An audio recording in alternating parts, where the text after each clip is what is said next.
parang superhero eh. Hindi alam ng mga ka-opisina mo kung ano yung ginagawa mo sa gabi. Anong ginagawa nila sa gabi? Parang hindi nyo alam kung ano yung ginawa ko kagabi. Ang nyo. Kasi may nakapagsabi sa akin, first year high school ako. Kamukha ko raw si John Prats. Wow! Saan banda? Wait lang. Sorry, nasaktan siya. Kala ko susuportahan mo ako, Jerry Lee. Baka po nung bata. Oo, nung part, nung mga Wag mo na i-save. Wag mo na i-save. Nung payat pa po kayo, ganyan. Wag mo na i-save.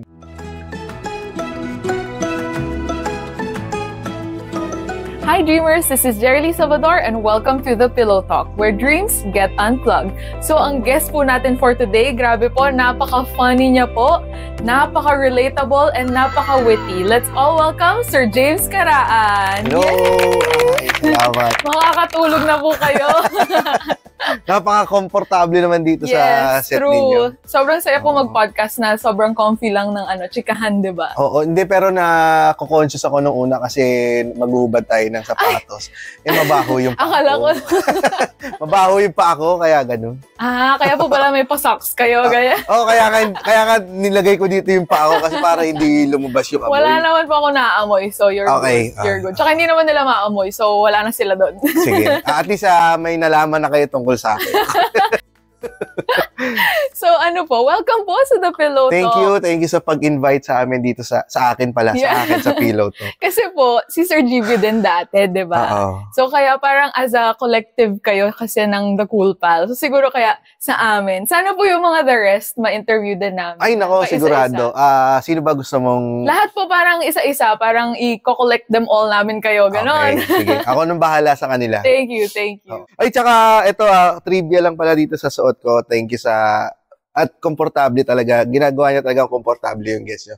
Pinagsuot niyo talaga kami ng pajama. Akin to trivia lang. Nung huli ko tong sinuot. Kaya nung papunta ako dito sa studio niyo, hindi ko siya sinuot habang nagda-drive. Kasi huling sinuot ko to, nasiraan ako sa NLEX. Oh my God. Okay. So, nung nasiraan kami, ito suot ko, nagbubusa ako sa radiator ng kotse ko na ito yung suot ko. Tapos, nakikipag-usap ako sa patrol ng NLEX na ganito suot ko. Hindi siya makatingin sa mata ko. Kaya, na-trauma na akong suotin to sa kotse. So, welcome back po. Ba't po kayo nakapajama noon? Kasi Pasko yun, tas Pasko pa. Matutulog na ako. Hatid namin yung biyenan ko sa bahay nila. Sa Make Awayan. So, hindi na ako nagpalit. Kasi confident ako na hindi ako papalyan nun sa kotse ko. Okay. So, sana palitan na po natin ng good memories naman ito. Sana. So, nung nagsa-start po ba kayo, komedyante na po ba talaga kayo?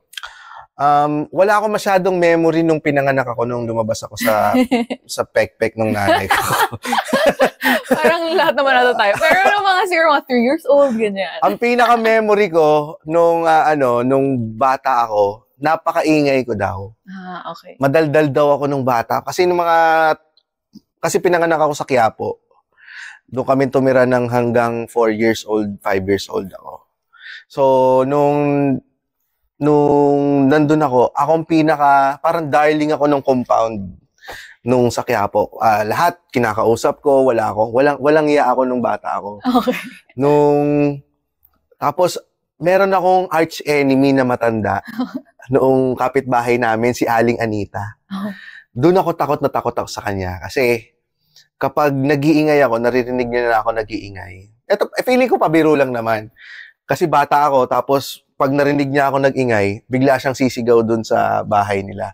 Ano yan? Gaganin yan.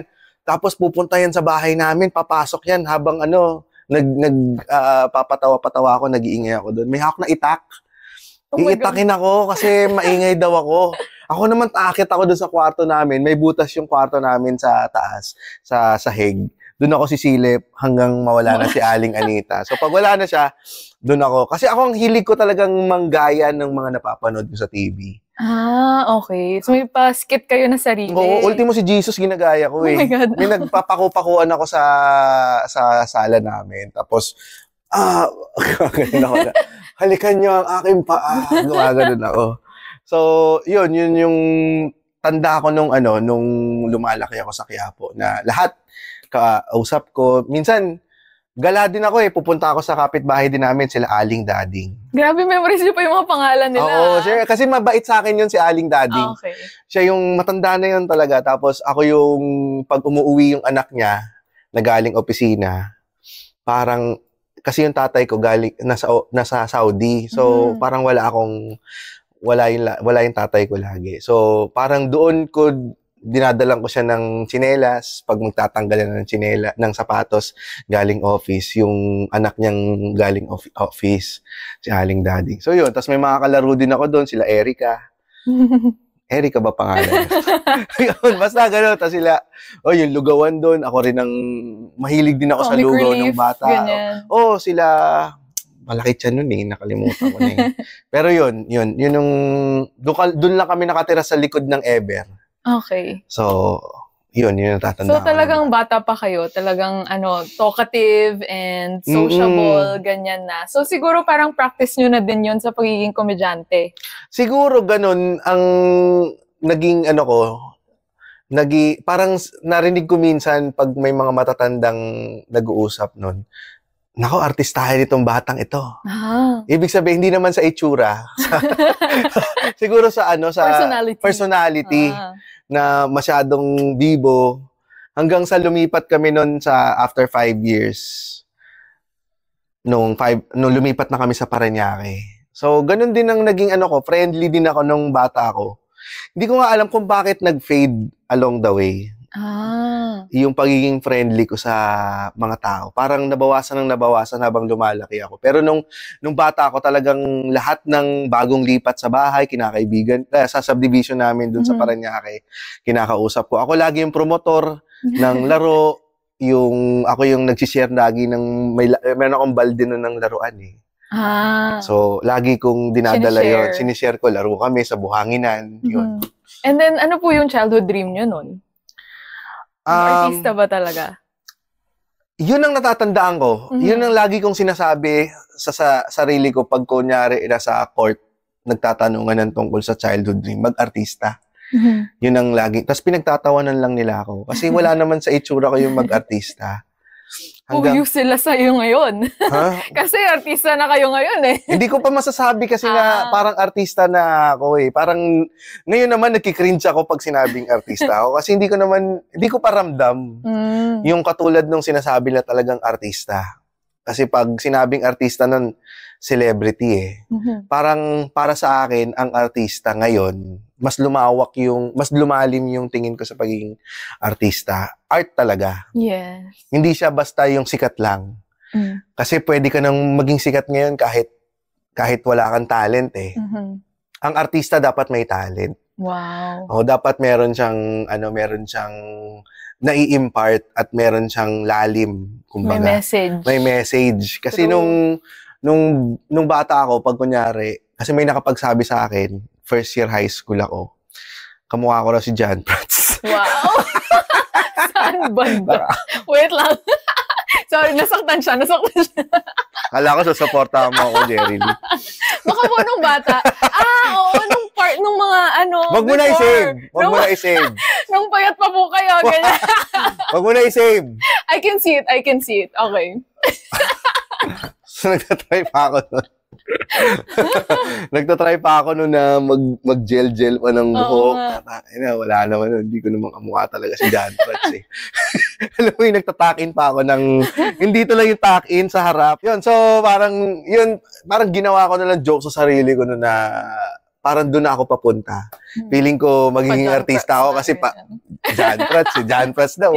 Siya yung sikat nung nung kabataan ko nun Pero yun nga, pag laging nagkikwentuhan, artista ang sinasabi ko. Tapos, pinagtatawanan lang ako. Kasi parang hindi nila nakikita na magiging artista ako nun. Pero bakit nyo po sinasabi yun? Like, ano po ba yung pinanggagalingan nyo? Ba't gusto nyo maging artista?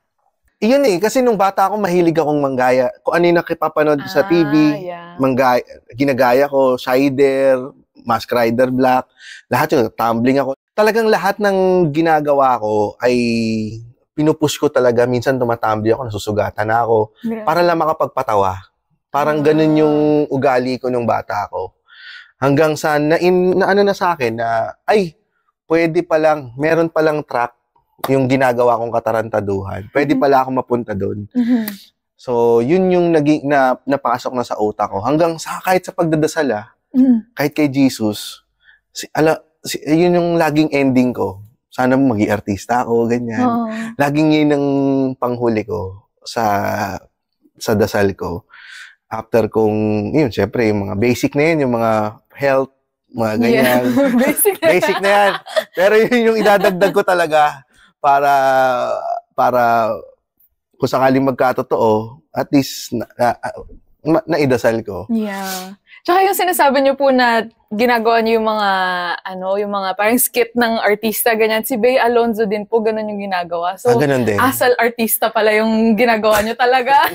Pa Bea Alonzo na Bea pala. Alonzo level. Pati ang paborito kong masaya, tsaka yung pag nakakapagpatawa ako ng stranger. Maganda sa pakiramdam. Mhm. Nung bata ako, ang paborito kong patawanin yung mga katulong sa subdivision. Kasi pag dinadala nila yung mga alaga nila sa court, may playground doon. Doon po pala yung meeting place nyo. Sa court. Paupuin ko yung mga katulong upo kayo dyan, papatawanin ko kayo. Yung parang, pati yung mga pag nagdadala sila tuwing 4 p.m. ng mga anak nila, doon nila pinapalaro. So, ang ginagawa ko, kami mga magkakaibigan nun, sisiso kami. Habang nagsisiso kami, doon ako bumibitaw ng joke, kung ano. Tapos nakikita ko, peripheral ko, tumatawa sila. Tapos naging paborito ako nung isang mayaman doon. Wala namang ginawa sa akin. So, di naman to papunta sa sexual assault. Oh my God. Pero, yun, parang ang sarap pala sa pakiramdam na makapagpatawa ng ibang tao na hindi mo kaibigan, yung stranger lang. Yung madalas nga din yan kapag sa mga jeep, pag sasakay kayo ng mga magtotropa, magkikwentuhan kayo, tapos makikita mo yung katabi mo, umingiti, mga ganyan. Yun yung naalala kong pakiramdam na gusto kong laging ulit-ulitin. Kaya siguro ako napasok dito sa comedy. Lalo na sa stand-up din po kasi like immediate yung diba? Yun ang masarap sa stand-up kasi yun din yung challenge sa stand-up na makapagpatawa ng stranger na hindi ka kilala. At yun din yung most rewarding kapag napatawa mo sila at hindi ka nila kilala at nakilala ka nila kasi napatawa mo sila. Di ang saya ng pakiramdam, uwi kang nakangiti. Pero paano po kayo napunta sa IT? Bakit, yung course nyo, di ba po, sa UST, ComSci. So, bakit yun? Ang gusto ko talaga, syempre kasi, di ba nga, lagi kong sinasabi, gusto ko maging artista. Ang course na picture ko na sa sarili ko, once na mag-college ako, Masscom or Com Arts. Yung panahon na yun yung laging sasabihin sa'yo ng mga magulang mo na, uy, wala namang trabaho dyan. May ganon. May Masscom ba dito? Masscom ako. Com Arts. Pero kasi supportive naman yung tatay ko. Pero sa inyo po. Pero no offense sa mga Com Arts na Masscom na walang trabaho ngayon, ha? Pero yun nga parang yun yung sinabi nila sa akin, walang trabaho. Yung pinsan ko, ComSci siya. Ayoko naman mag-college ng merong board exam. Kasi ang pinapapili sa akin, nursing. Yun yung putok na putok nung time na yun eh. Gusto nila ako mag-abroad, gusto nila akong kumita ng malaki kagad. So, and OFW din yung dad mo before, no? So parang yun yung gusto nilang track sa inyo. Tsaka, yun din kasi yung uso nung time na yun. Parang yun ang mas nanaig dahil yung pagiging uso niya. So, yun yung kinukuha ko, laging naka-first choice sa entrance exam. Pero sinesecond choice ko pa rin yung Masscom or Com Arts. Sakaling bumagsak ako sa nursing, edi sabi ko, at least tinry ko, di ba? Dito ako napunta. Tapos, nung sa UST, may third choice. Kasi usually first and second choice lang. May third choice. Wala akong maisip na iba pang course. Oh my God, yun pala yun. Bigla lang napunta. Oo. Wala talaga ako alam sa computer, ha. Pumasok ako ng high school wala akong alam sa computer. Takot na takot ako magpatay ng CPU. Kasi unang patay ko ng CPU ng pinsan ko, nag-ground Oh ako. my God. So hindi na ako Tuloy, hindi ko na hinawakan talaga yung computer. Ever. Nung may third choice, naisip ko kasi, yung pinsan ko, Comsci, walang board exam to. So, ayoko namang magsayang ng oras na mag-aaral pa ako ng board exam. Tapos, ang iniisip ko lang kasi, after ko mag-graduate, sige, pagbibigyan ko kayo sa course, pero after ko mag-graduate, mag-aartista ako. Yun pa rin ang nasa isip ko. Sige, dito na lang ako. Kung sakaling Comsci, di Comsci, at least walang board exam. Pagka-graduate, hindi ko napapansinin yung pinag-aralan ko. Okay. Mag-aartista na lang ako. Bahala kayo dyan. So, hindi ganun nangyari. Kasi bumagsak ako sa nursing. First choice, bumagsak ako sa nursing. Second choice, Com Arts. Waiting list. Oh my God. Yung gusto ko, waiting list. Oh no. Third choice, pumasa ako, Comsci. Eh di po, Comsci ako. Bumagsak ako sa Comsci. Wala akong alam kung anong pinapasok ko nung time na yun. Kasi nga, takot ako sa computer, di ba? Ang alam ko lang, Microsoft Word. So, nung pumasok na ako sa Comsci, may mga naging tropa naman ako. Nagustuhan nyo naman yung course? Hindi pa. Kasi puro math pa yun eh. Ayoko rin ng math eh. Very Com Arts person nga yun. Oo. Hindi ko alam kung paano ako naging magaling sa computer. Pero nung nag-programming na kami, naging tungkol pala to sa logic. Doon ko na-realize na mahilig pala ako doon sa yung questionin yung mga problem solving, yung kailangan magme-make sense ng mga ganyan, magme-make sense yung may if then else, may mga conditions, kailangan natuwa ako sa ganon. Okay. Tsaka yung may flowchart pa, yung mga ganyan. So hindi ko in-expect na matutuwa ako kung paano ko gagawin yung kala ko kasi computer is magbubukas ka ng PC, mag-aayos-ayos ka ng ano. Parang engineering ata, iba naman ata yun. IT naman yun. IT naman yun. So, etong Comsci, more on principles. So, nung first programming ko, natuwa ako kasi ang dali lang pala. Ang dali lang pala nitong computer science. No offense din sa mga hirap na hirap sa computer science, ha. Bobo lang kayo.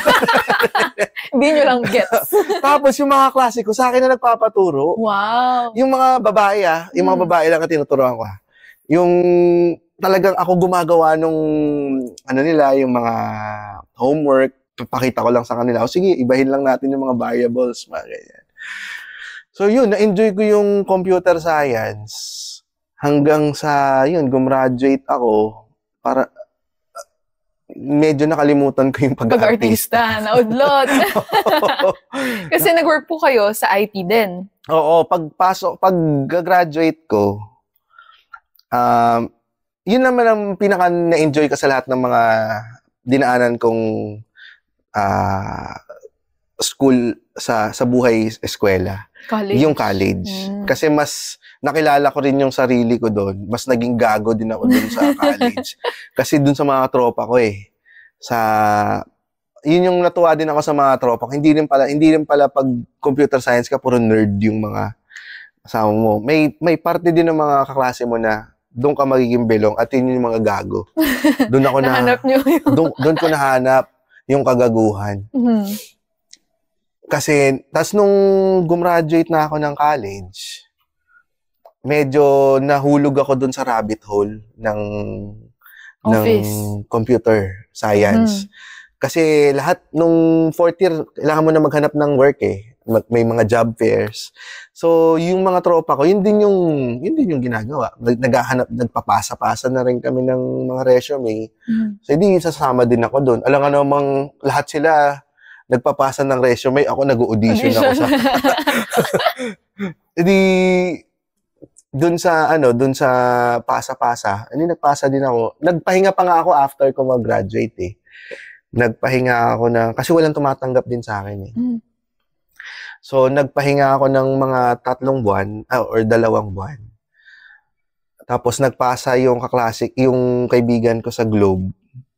Nakapasa siya. So sabi ko, uy, paano ko nakapasa? Malaki yung sahod na yan ah. 30,000 na. Wow. Oo, kasi yung ibang mga sahod ng mga kaklase ko, 12K, mga ganyan. Ang liit-liit naman yan. No offense sa mga ganun yun. 12K na sweldo ha. Pero, yun parang... Pero entry level, 30. Entry level, di ba? Breadwinner ako sa pamilya. So, kailangan ko ng mas malaking sahod. So, 30K. Sige, paano bang magpasa dyan? Nagpasa ako. Nakipasa ako doon. Hanggang sa... Nasa Singapore ako noon Nagbakasyon muna ako doon Deserve naman. Kasi feeling ko din after mag-aral ng sobrang tagal, diba? Deserve natin ng pahinga. So, go. Oo. Mga isang buwan din ako sa Singapore noon. Kasi doon nagtatrabaho yung pinsan kong computer science. Okay. So, nakitira muna ako doon. So, habang nasa Singapore ako, nagpasa ako ng resume sa Globe. Nung tinawagan ako, nasa Singapore ako, so meron na ako agad na interview. Nung pagka-uwi ko, tinaon ko na yung uwi ko na mag-interview. Tas nakapasa hanggang sa dumating ako sa final interview na panel.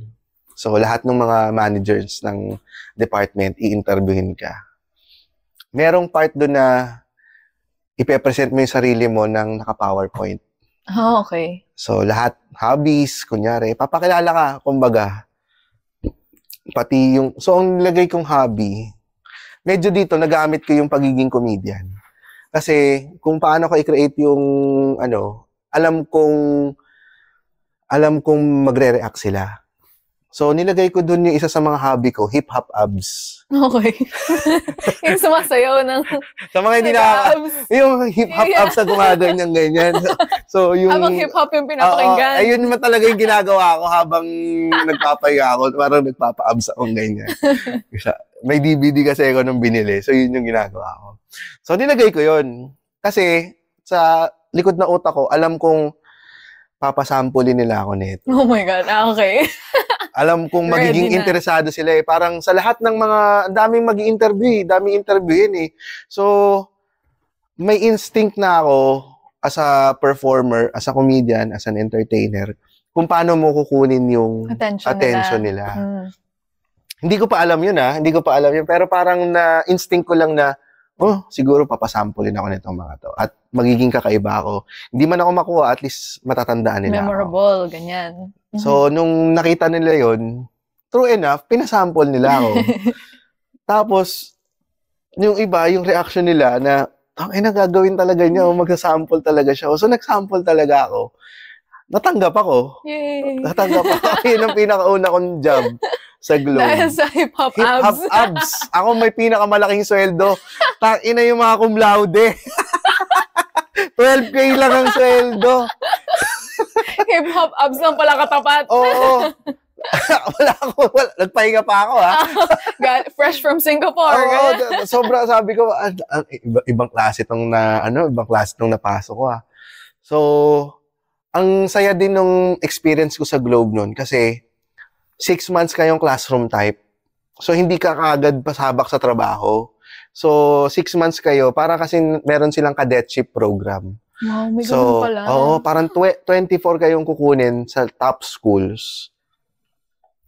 Actually, ang in-invite lang din kasi nila noon, top 20 students from sa schools. So matalino talaga kayo. So, top 20 pala ako.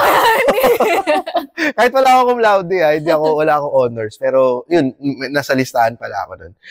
So, yun, yung 6 months kaming, magkakaedad pa kami. Lahat kami fresh grad.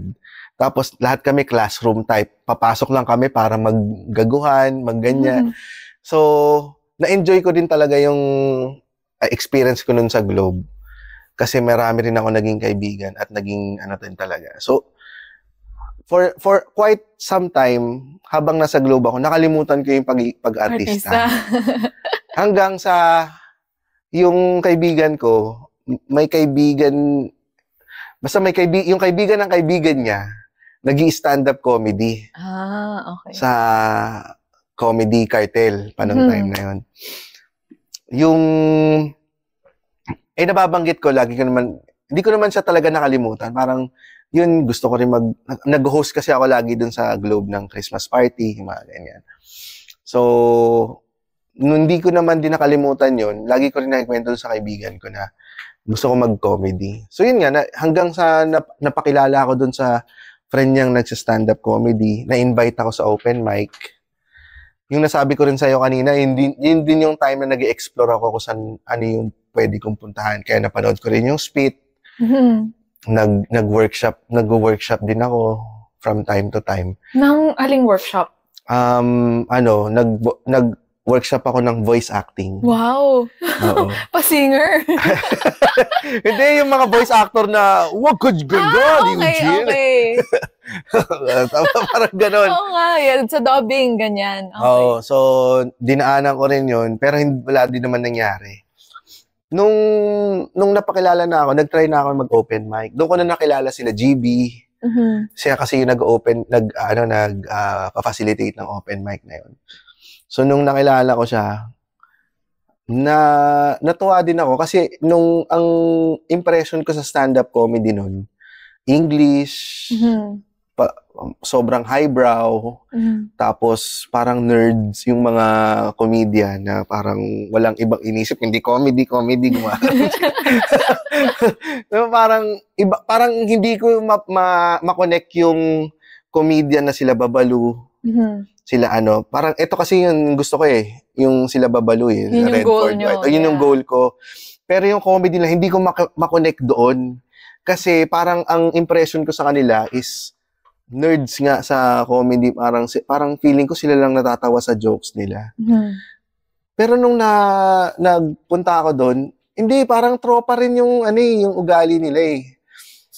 Although pag nagsiset sila, iba yung aura nila. Kasi nag-uumpisa pa lang din si GB noon . So pag nakikita ko yung aura niya doon, iba. Pero pag nakausap mo siya, iba rin, parang tropa rin. Gago rin sila lahat pag naggagaguhan. Parang, yun yung asaran kayo, walang no holds barred. So sabi ko, ito yung gusto kong atmosphere. Para hindi ako yung ma-alienate na parang comedy nerd, kumbaga, ang mangyayari sa akin. Ayoko maging ganun. Gusto ko yung gago pa rin ako. So, every week, bumabalik lang ako na bumabalik sa open mic. Mahirap yung open mic. Naalala ko po pala, sabi nyo, yung first ever nyo, September 1, 2010. Birthday ko po September 1. Talaga? So, yan. Oo, bumabagyo pa noon. Nanggaling pa kami sa inuman noon ng mga tropa ko sa village. Parang by blessing yata. Tapos, half day lang ako noon sa office. Ay, hindi ako pumasok sa office kasi sa Globe, mayroon kaming madaling araw. So, nag-shift ako ng madaling araw. So, kinabukasan na lang akong pasok. So, nung tanghali, niyaya akong makipag-inuman. So, nag-inuman kami. Nung tanghali? Tanghali. Pariwara yung buhay. So, nung nag-inuman kami, parang nakwento ko nga yung stand-up. Tapos, sakto, yung araw na yun, meron ding stand-up comedy na open mic. So, biglaan pala yun. Meron naman na akong, tinatry ko na magsulat nun, nung time okay. na. Meron na akong naka-notebook na. So, yung gabi na yun, set na yung utak ko, pupunta ako. Bumagyo. Set na yung utak ko . Di nag-drive na ako papuntang Votre. Ano yun sa may ABS-CBN. Ako Parañaque pa. So, dinrive ko. Tapos, nung pagdating ko doon, 5 lang yung tao. Lahat kaibigan pa ni GB. Tapos, walang audience? Yun lang. Kayo lang? Yung kaibigan lang ni GB. So, nandun lang ako. Naka-standby lang ako doon sa bar area. Mag-isa lang. So, natapos yung show, natapos yung show na hindi ako sumampa. Tapos nilapitan ko si GB. Sabi ko, sir, dito po ba yung audition? Audition pa, hindi ko alam yung open mic Yeah. Oo. Sabi niya, walang audition. Gusto mo ba sumampa? So, inulit, sumampa ulit si GB para lang i-introduce ako. So, nag-open mic ako yung pinakahuling nag-open, yung comedian. Parang headliner pa kayo. Parang ganun eh. After pa ako, si Alex Calleja pa yata yung Tapos ano po yung inano nyo nun? Anong jokes nyo? Tungkol sa deaf ko na parents. Tapos, yung pa Expendables pa yung movie nung time na yun. Basta, hindi ko na matandaan. Tapos, ayoko rin kasi tandaan kasi wala rin tumawa eh. Ang pangit kasi nung joke eh. Repressed memory na pala siya. Oo. Yun, tapos, every Wednesday, bumabalik ako doon sa open mic na yun. Kasi, ang nakapagpabalik sa akin, kasi masaya yung company eh. After nung open mic, kahit bumomba ka, tambay ka sa Okay lang. Okay lang.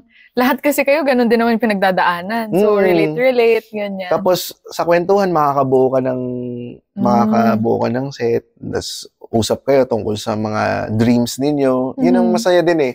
Para mag-uusap din kayo kung ano yung mga balak nyo. Sama-sama kayo sa pangarap ninyo, kaming mga comedian. Parang nakita ko yung grupo na same ng pangarap ko.